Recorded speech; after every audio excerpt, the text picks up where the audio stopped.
Chapter के practical questions की from the ICSE study material for CA inter group second paper number 8 financial management के। इसके लिए सबसे पहले अगर आपने मेरी कॉन्सेप्ट वीडियो नहीं देखी है डिविडेंड की तो सबसे पहले आप उसको जाके देखिए, उसका लिंक मैं आपको इस वीडियो के डिस्क्रिप्शन बॉक्स में दे दूंगा। आज अपन बात करते हैं, सबसे पहले मैं इस वीडियो में आपको कुछ एक अलग अप्रोच अपनाने वाला हूँ क्वेश्चन सॉल्व करने के लिए। सबसे पहले इसमें इस वीडियो में मैंने 4 टाइप के अप्रोचेस के क्वेश्चंस कवर करूंगा, 4 टाइप के 2 टाइप के जितने के भी हो पाएंगे, ठीक है। फिर कुछ उन्हीं कॉन्सेप्ट्स पे बेस में आपको कुछ होमवर्क भी दूंगा। सबसे पहले अपन बात करते हैं एग्जांपल नंबर 1 की। एग्जांपल नंबर 1 में लिखा हुआ है कि रिस्क क्लास कंपनी है फॉर विच जिसके लिए कैपिटलाइजेशन रेट 10% है, मतलब यहाँ पे आपके लिए के 10% है। उसके 10,000 आउटस्टैंडिंग शेयर्स हैं जो कि 100 रुपये ईच में बिक रहे हैं। इट मीन्स कि उसका जो P0 है मार्केट प्राइस वो आपका 100 है। Firm is contemplating the declaration of A dividend of 5 रुपये पर शेयर, वो डिविडेंड देती है 5 रुपये पर शेयर का। And it is expect to have a net income 1 lakh, और 1 लाख रुपये की नेट इनकम को एक्सपेक्ट करती है। और उसके पास न्यू इन्वेस्टमेंट है 2 लाख रुपये का, ठीक है। आपको वैल्यू ऑफ फर्म कैलकुलेट करनी है अगर आप डिविडेंड पेड करते हो नहीं करते हो अकॉर्डिंग टू MM अप्रोच। देखो MM अप्रोच के जो प्रैक्टिकल है वो आपके एक तो कैपिटल स्ट्रक्चर वाले चैप्टर में भी थे और आपके डिविडेंड डिसीजन वाले में भी है, तो दोनों अप्रोचेस बहुत ही इंपॉर्टेंट है फॉर द रेस्पेक्टिव चैप्टर्स के लिए। तो दोनों में से कोई सी भी एक आपको मिल जाएगी या दोनों मिल सकते हैं अलग अलग चैप्टर से, ठीक है। अब अपन इसके चलते हैं सॉल्यूशन पे।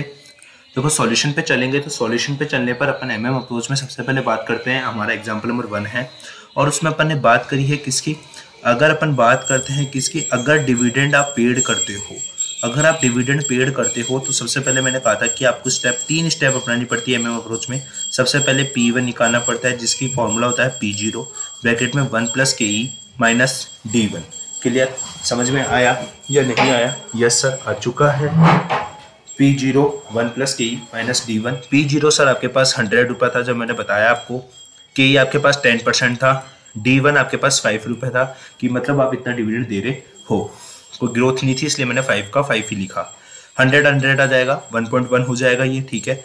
-5 करोगे तो सर आपके पास P1 की जो वैल्यू आएगी सर वो आएगी सर आपके पास 105 रुपये, ठीक है सर। अपन अब बात करते हैं डेल एन की स्टेप सेकंड में सर आपको क्या करना होता है, सर एक फॉर्मूला अपनाना होता है और वो फॉर्मूला क्या होता है सर, आपको देखो इन्वेस्टमेंट कितना चाहिए प्लस आपको कितना डिविडेंड चाहिए, कितना डिविडेंड देना है टोटल, माइनस अपने पास अभी तक नेट प्रॉफिट कितना है, डिवाइड करेंगे अपन मार्केट प्राइस पर शेयर का, ताकि अपने पास आ जाएंगे number of share which are required to be issue, जो हमारे को इशू करने हैं। तो देखो अपने पास इन्वेस्टमेंट यहाँ पे 2 लाख था।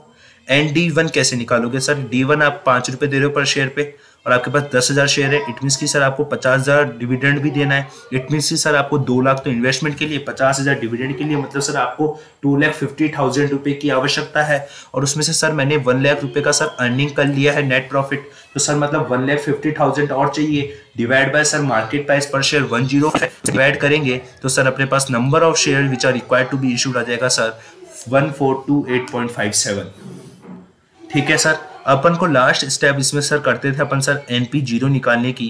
तो सर देखो अपन अब NP0 निकालेंगे, उसका फॉर्मूला होता है N + del N multiply by P1 minus I + E divide by 1 + KE। अगर आपको इस चैप्टर में फॉर्मूले याद होंगे बाय हार्ट तो आप एग्जाम में आराम से अच्छा स्कोर कर सकते हो इस चैप्टर में। देखो N आपके पास करंटली आउटस्टैंडिंग शेयर कितने थे, 10,000 थे। डेल N सर आपके पास आ चुका है। P1 सर आपने स्टेप फर्स्ट में निकाला, ये आपने स्टेप 2 में निकाला, ये आपको क्वेश्चन में गिवन था, ये आपको क्वेश्चन में गिवन था। आई बात समझ में? सर आपके पास अर्निंग 1 लाख रुपए की थी, डिवाइड बाय 1 + KE, KE आपका 10% था, 10% अगर 1 में जोड़ेंगे तो सर 1.1 हो जाएगा। और उससे सर अगर अपन इस क्वेश्चन को सॉल्व करेंगे सर, इसको अगर अपन पूरे को सॉल्व करेंगे तो सर अपने पास आ जाएगा सर NP0 10 लाख रुपये। तो सर अपन से यही तो पूछा था कि वैल्यू ऑफ फर्म क्या होगी, सर वैल्यू ऑफ फर्म होगी 10 लाख रुपये।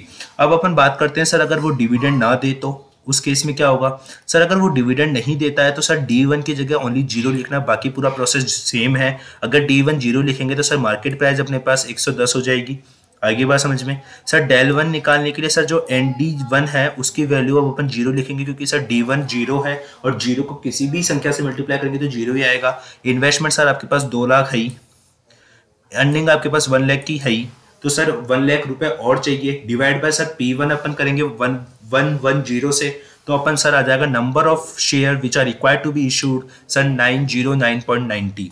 आ गई बात समझ में। सर अब अपन अब अगले स्टेप पे चलते हैं, अगले स्लाइड पे चलते हैं आपको इसका पूरा सॉल्यूशन करवाने के लिए। तो आई बात समझ में कि आपको प्रोसेस पूरा सेम रखना है, फॉर्मूला याद होना चाहिए बस, और कुछ नहीं है आपको। सर देखो ये सेकंड क्वेश्चन, मतलब इसका नेक्स्ट स्लाइड पे इसका जो बचा हुआ पार्ट है ये देखो सर। सर NP जीरो निकालने के लिए सर अपन ने फॉर्मूला फिट कर दिया पूरा, ठीक है। अब सर n अपने पास 10,000 थे, डेल n अपने पास सर 909.90 आ गया। सर P1 110 है सर, 110 से मल्टीप्लाई करेंगे, minus 2 lakh plus 1 lakh divide by वही 1.1 करेंगे, तो सर अपने पास वैल्यू ऑफ फर्म सर अभी भी कोई चेंजमेंट नहीं आया सर, कितना आएगा 10 लाख रुपये। आई या नहीं आई बात समझ में? यस सर मुझे बात समझ में आ गई है। अब इस चीज़ के रिलेटेड इसी कॉन्सेप्ट पे बेस मैंने एक और क्वेश्चन कराया ताकि आपको और कॉन्सेप्चुअल क्लैरिटी आ जाए। Example number 11।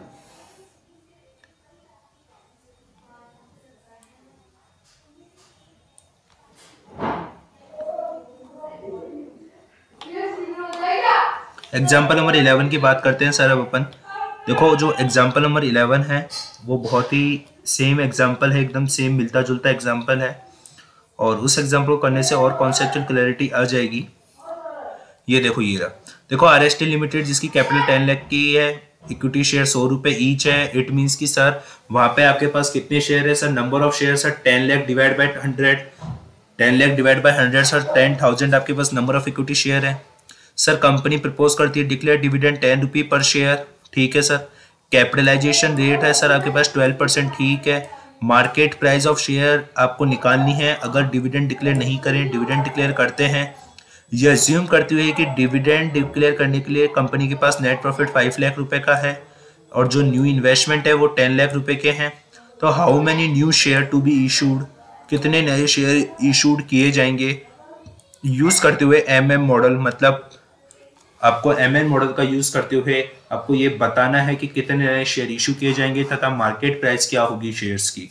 तो देखो इस क्वेश्चन का भी सॉल्यूशन मैंने करवा रखा है, इस क्वेश्चन का भी सॉल्यूशन ये देखते हैं। अगर मैं डिविडेंड डिक्लेयर करता हूं तो सर आपको सबसे पहले स्टेप 1 P1 निकालना होगा, P0 1 plus KE minus D1 करते हुए। P0 सर आपके पास 100 था, KE सर आपके पास 12% था, तो सर 1 में 12% जोड़ेंगे तो 1.12 हो गया। सर D1 आप कितना एक्सपेक्ट कर रहे हो सर, 10% एक्सपेक्ट कर रहे हो सर, ये लिखा हुआ सर कि आप 10 रुपये पर डिविडेंड देते हो पर शेयर। आई बात समझे सर। तो आगे सर P1 आ गया 102। सर फिर अपन को डेल एन निकालना है। डेल एन का मतलब क्या होता है सर, अपन को कितना खर्चा और है अपना, उसमें से कितनी अर्निंग है अपने पास और कितने पैसे की व्यवस्था और करनी है, उसमें डिवाइड करते हैं P1 का, देशी भाषा में बोले तो। और फॉर्मूला वाइज बोले तो सर इन्वेस्टमेंट इतना है चाहिए अपन को, उसके लिए डिविडेंड अपन को और इतना देना है, माइनस सर अर्निंग कर देंगे, डिवाइड बाय P1 कर देंगे। तो सर इन्वेस्टमेंट 10 लाख का है। ND1 सर, ND1 क्या होगा सर, आपके पास शेयर कितने थे 10,000 के, ठीक है, मल्टीप्लाई बाय 10 पर शेयर पे जो डिविडेंड मिल रहा है उसको ऐड कर देंगे, माइनस कर देंगे सर अर्निंग 5 लाख के, डिवाइड कर देंगे सर P1 से 102। तो सर आपके पास कितना आ जाएगा सर, आपके पास आ जाएगा 5882.35 शेयर आपके पास आ जाएगा सर। क्या अगर नए शेयर कितने इशू किए जाएंगे सर, वो ये शेयर इशू किए जाएंगे सर। इसमें अगर वैल्यू ऑफ फर्म भी पूछता, ये अगर क्वेश्चन आपसे वैल्यू ऑफ फर्म भी पूछता तो सर अपन NP0 भी निकालते। कैसे निकालते, n plus del n multiply by P1 minus I plus E upon 1 plus KE। तो सर n अपने पास है, डेल एन अपने पास है, P1 अपने पास है, I अपने पास है, E अपने पास है, 1.12 अपने पास है ही सर, डिवाइड करके सर आ जाएगा 10 लाख रुपये।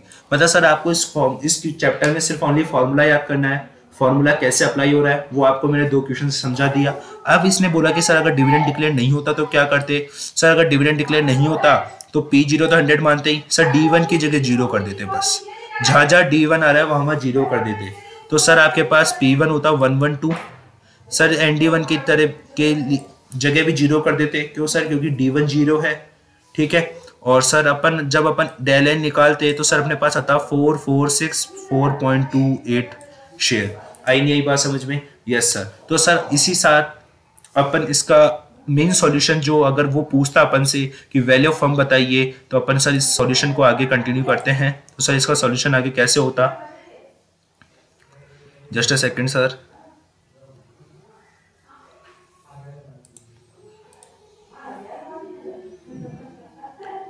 ये देखो sir, n plus del n P1 से multiply minus I plus E upon 1 plus K E. तो सर एन अपने पास 10,000 गिवन था सर, डेल एन अपन ने निकाल लिया था, P1 अपने पास आई गया था 112 minus 10 lakh plus 5 lakh earning divide by 1.12। तो सर अपने पास वही आ गया NP0 सर कितना, 10 लाख रुपये। बात समझ में आई या नहीं आई? तो सर आपको क्या समझ में आया कि सर MM अप्रोच के क्वेश्चंस में सर आपको सिर्फ ओनली 3 स्टेप्स याद रखनी है। अगर वो 3 स्टेप्स आपको याद है, वो 3 फॉर्मूले आपको याद है, तो आप पूरा क्वेश्चन सॉल्व कर सकते हो। और सर आपको इसी कॉन्सेप्ट पे आपको क्वेश्चन नंबर जो 2 है वो आपका होमवर्क है। इस वीडियो में मैं ये यूनिकनेस करी है कि हर एक कॉन्सेप्ट वाइज मैं आपको क्वेश्चन कराऊंगा छाट के, प्लस उस कॉन्सेप्ट पे आपको मैं एक क्वेश्चन होमवर्क के लिए भी दूंगा। यहाँ तक की बात समझ में आई सर? ये आपका MM अप्रोच खत्म होता है। अब अपन बात करते हैं सर अपन वॉल्टर के मॉडल पर। ठीक है सर, वॉल्टर मॉडल पे अपन बात करते हैं सर। तो वॉल्टर मॉडल में जो फॉर्मूला होता है P0 का, वो होता है sir D plus E minus D multiply by R upon K E. तो सर इसमें मैं आपको बता देता हूँ, थोड़ा सा क्विक रिवाइज कर देता हूँ सर। जो R होता है वो रिक्वायर्ड रेट ऑफ रिटर्न होता है ऑन इन्वेस्टमेंट या फिर ऑन सर आपका रिटेन अर्निंग। ठीक है। और सर जो आपका R अगर ग्रेटर देन के ई है, अगर R greater than K E है तो सर डिविडेंड जो है वो 0 होना चाहिए, ऑप्टिमम डिविडेंड लेवल 0। अगर sir R equal to K E है, no effect on the dividend, जो डिविडेंड अपन को क्वेश्चन में गिवन है उसी डिविडेंड से अपन पे करेंगे। लेकिन सर अगर अपना R less than K E है, R is less than K E, then sir dividend should be 100%, dividend 100% होना चाहिए। तो सर उसी पे अपन एग्जांपल नंबर 2 कर रहे हैं। अपन एग्जांपल नंबर 2 पर आते हैं सर।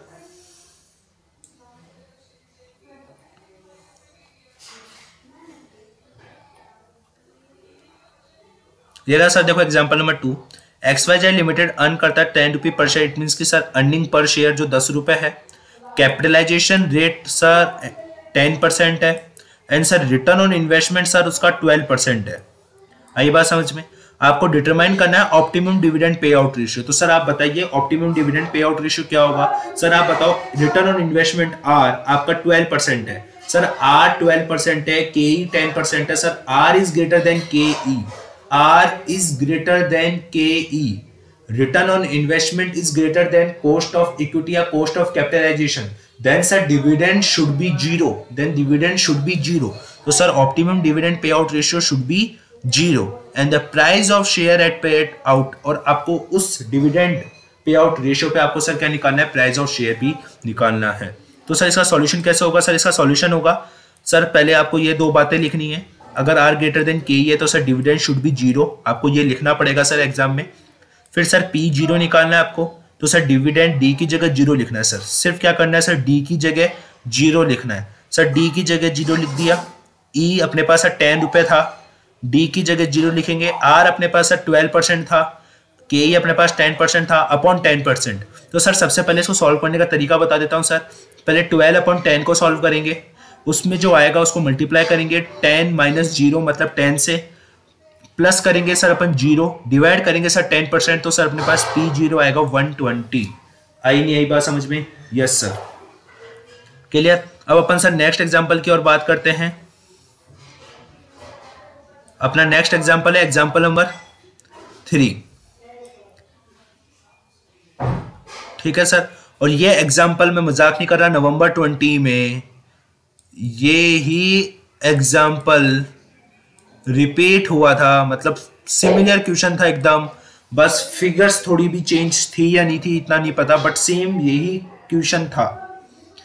ठीक है, अब अपन बात करते हैं सर एग्जाम्पल नंबर 3 की।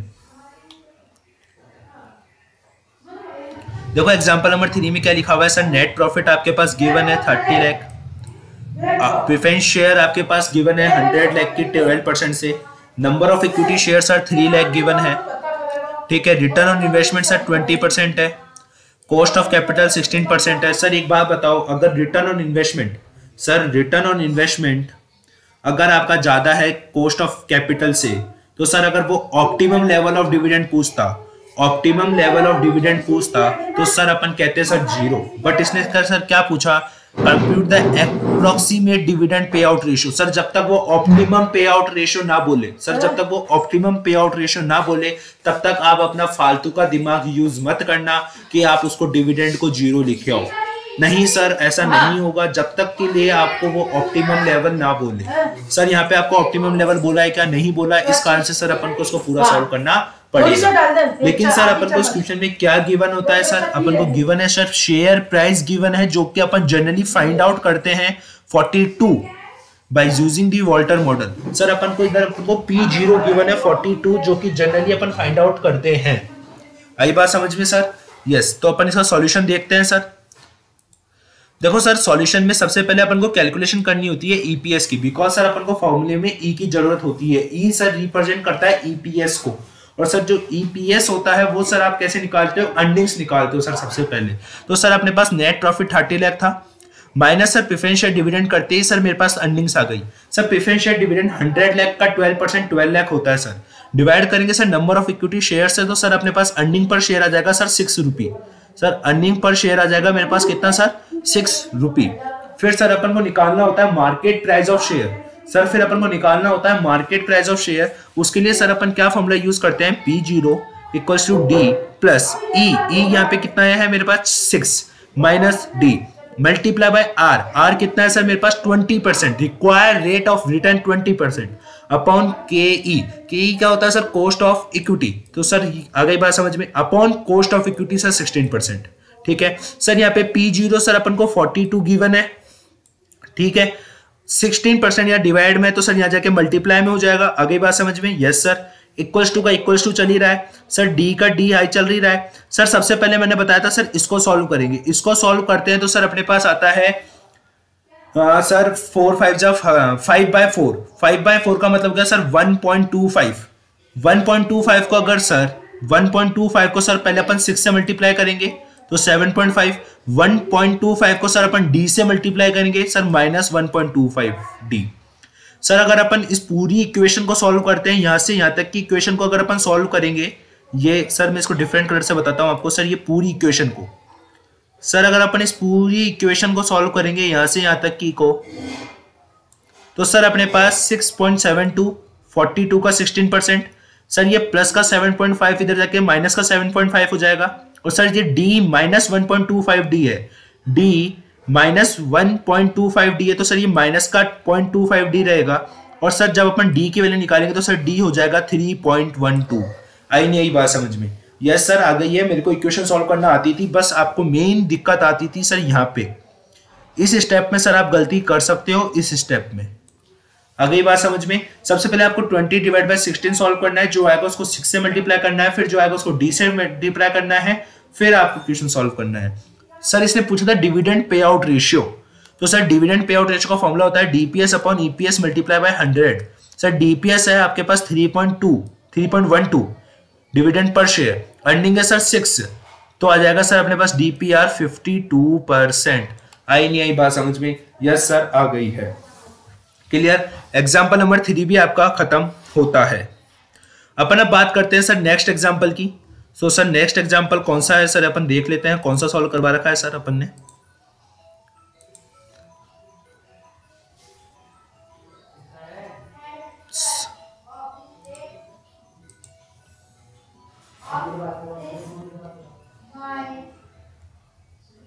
सर अपन ने नेक्स्ट एग्जाम्पल जो सॉल्व करवा रखा है वो करवा रखा है सर अपन ने question number 3। Sir just question number 3 पे आएंगे सर अपन, और सबसे इंपॉर्टेंट क्वेश्चन है सर वो वॉल्टर मॉडल का। सर वो वॉल्टर मॉडल का सबसे इंपॉर्टेंट क्वेश्चन है सर, वो वॉल्टर मॉडल का बहुत ही ज्यादा इंपॉर्टेंट क्वेश्चन में से एक है वो सर।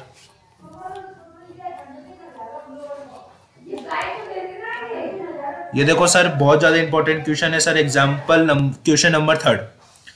सर अगर अपन क्वेश्चन नंबर 3 की बात करते हैं तो ये वो क्वेश्चन है सर जिसने आतंक मचा रखा है अभी तक वॉल्टर मॉडल की में। The following information is supplied to you. Sir ठीक है, टोटल अर्निंग सर 2 लाख है सर, टोटल अर्निंग गिवन है, इट मींस कि सर अपन अर्निंग पर शेयर निकाल सकते हैं डिवाइड करके 20,000 का, तो इट मींस कि सर अर्निंग पर शेयर 10 रुपये आ गया। ठीक है सर, डिविडेंड पेड 1,50,000 है सर, इट मींस कि सर 1,50,000 आपने पे करा डिविडेंड। ठीक है sir, price earning ratio sir 12.5 given है। अब आपको निकालना है कि sir company optimum dividend policy follow करती है या नहीं करती है। सेकंड आपको निकालना है सर, कंप्यूट करना है आपको पी रेशियो, जिस पे आपका डिविडेंड पॉलिसी पे कोई इफेक्ट नहीं होगा। इट मींस कि सर अपन जब क्वेश्चन करेंगे तो समझेंगे। Will your decision change if P ratio is 8 instead of 12.5। It means कहा उसने सर, देखो ये जो क्वेश्चन है ना बहुत ही सिंपल क्वेश्चन है, बस थोड़ा समझना है, स्टेप बाय स्टेप चलेंगे। अपना सॉल्यूशन बताता हूँ और स्टेप बाय स्टेप चलते हैं। देखो सबसे पहले अर्निंग्स गिवन है 2 लाख रुपए की, डिवाइड करेंगे नंबर ऑफ इक्विटी शेयर 20,000 से, तो सर आ जाएगा अपने पास अर्निंग पर शेयर 10 रुपी। आई नहीं आई बात समझ में? यस सर, यहाँ तक की बात समझ में आ गई। सर अपने को डिविडेंड अपन को सर 1.5 लाख रुपए अपन ने डिविडेंड टोटल पेड करा है। सर जो टोटल डिविडेंड पेड करा है मतलब डिविडेंड है डिवाइड बाय सर अपन अर्निंग्स कर देंगे, तो सर अपने पास डीपीआर आ जाएगा sir, dividend pay out ratio. Sir dividend pay out ratio आ गया सर 75%। आई बात समझ में? Dividend upon earnings, dividend upon earnings आ गई बात समझ में? यस सर, 75% सर अपने पास आ गया सर क्या, डीपीआर। सर ये क्या है, डीपीआर 75%। सर यहां तक की बात समझ में आ गई? ठीक है, एक और बात sir, cost of equity given नहीं है। सर कॉस्ट ऑफ इक्विटी कैसे निकालेंगे? सर कॉस्ट ऑफ इक्विटी निकालने का सर अपने पास फॉर्मूला होता है sir 1 upon price earning ratio, 1 upon price earning ratio, 1 upon price earning ratio sir is the formula of cost of equity. Then sir it means कि sir cost of equity sir 8% आ गया 1 upon 12.5 करने से। Yes sir, ये भी clear हो गई sir अपन को बात। सर अपन को आर निकालना है। सर आर का मतलब क्या होता है sir, required rate of return अपन को कितना मिल रहा है। सर अपन को 2 लाख रुपए मिल रहा है अर्निंग्स के, सर वो 20,000 शेयर पे मिल रहे हैं। इट मींस कि सर वो 10 रुपए पर शेयर पे मिल रहे हैं, कि मतलब सर हमारे को हर एक शेयर पे 10 रुपए मिलते हैं। तो सर मैं इसको फेस वैल्यू पे कैसे कहूंगा कि मुझे हर एक 100 रुपए पे 10 रुपए मिल रहे हैं, हर एक 100 रुपए पे 10 रुपए मिल रहे हैं, क्योंकि sir upon required rate of return हमेशा पार वैल्यू पे निकालते हैं। इट मींस कि सर अपन को हर एक 100 रुपए पे 10 रुपए मिल रहे हैं। इट मींस कि कह सकता हूं कि रिक्वायर्ड रेट ऑफ रिटर्न आपका सर 10% है। यस सर, अगली बात समझ में? जहां तक की बात समझ में आई नहीं आई? सर पहले अपन ने अर्निंग पर शेयर निकाला, फिर अपन ने डीपीआर निकाला, फिर अपन ने कॉस्ट ऑफ इक्विटी निकाला, फिर सर अपन ने रिक्वायर्ड रेट ऑफ रिटर्न निकाला। ये चारों बातें आपको समझ में आई या नहीं आई? यस सर, आ गई। अब अपन क्वेश्चन को एनालिसिस करते हैं, क्वेश्चन में क्या कहा था। ये चारों चीजें मैंने अभी तक इधर से इधर तक निकाल ली।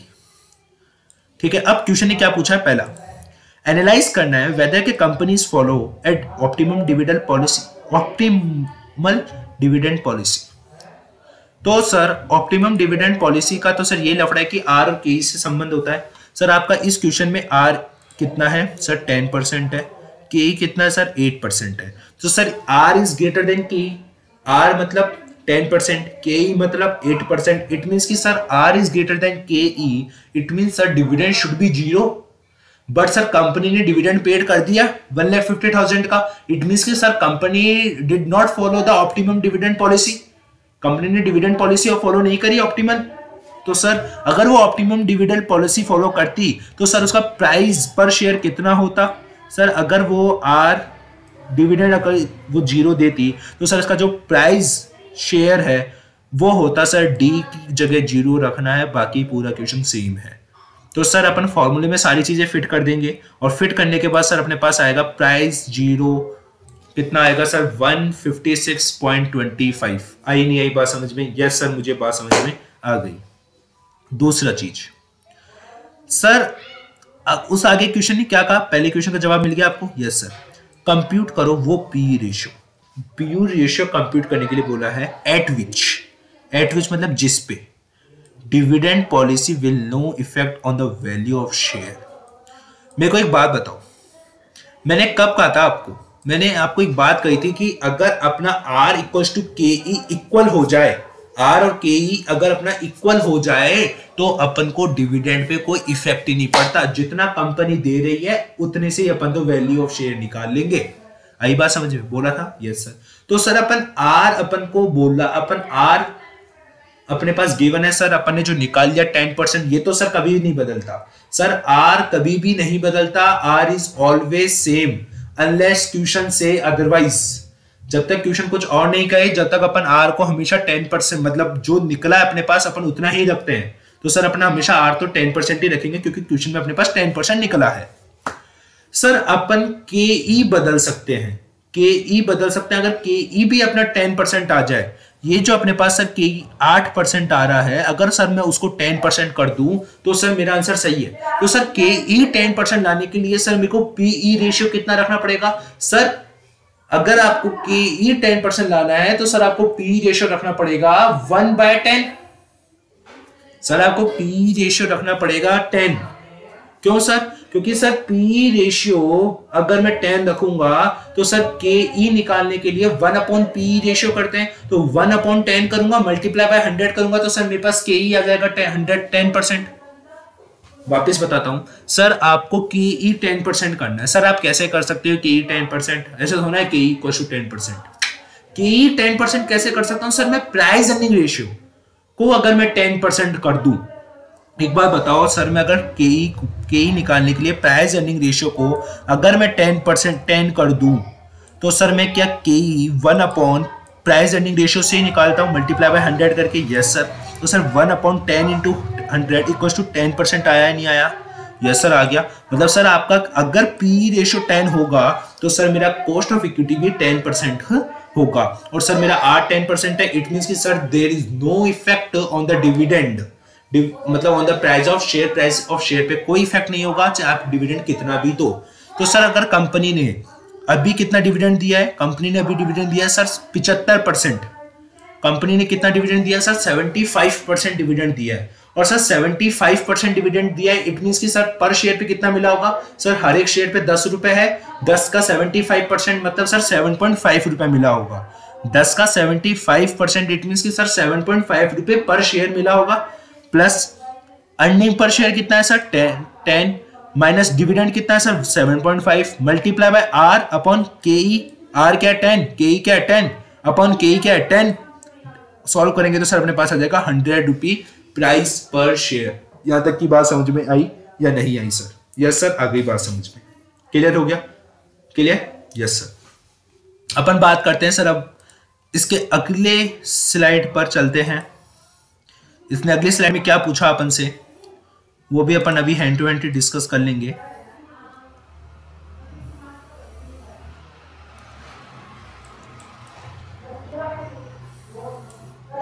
इसने बोला sir will your decision change?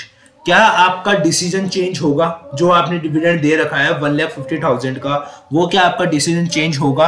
अगर आपका पी रेशियो 8 है इंस्टेड ऑफ 12.5 मतलब 12.5 की जगह अगर आपका पी रेशियो 8 होता तो क्या आपका डिसीजन चेंज होता? यस सर होता, क्योंकि सर के ई निकालने के लिए 1/p करते हैं, तो पी अब 8 है तो सर आपके पास के ई क्या होगा? 12.5। अगर सर आपका के ई 12.5 है और आर आपका 10% है जो कि हमेशा सेम रहेगा, ठीक है। अब एक बात बताओ, मेरी बात सुनो, K is greater than R मतलब R is lesser than R आपका कम है, आपका रिक्वायर्ड रेट ऑफ रिटर्न कम होता है के ई से, तो आप 100% डिविडेंड देते हो, तो डिविडेंड शुड भी कितना होना चाहिए? 100% होना चाहिए। डिविडेंड कितना होना चाहिए?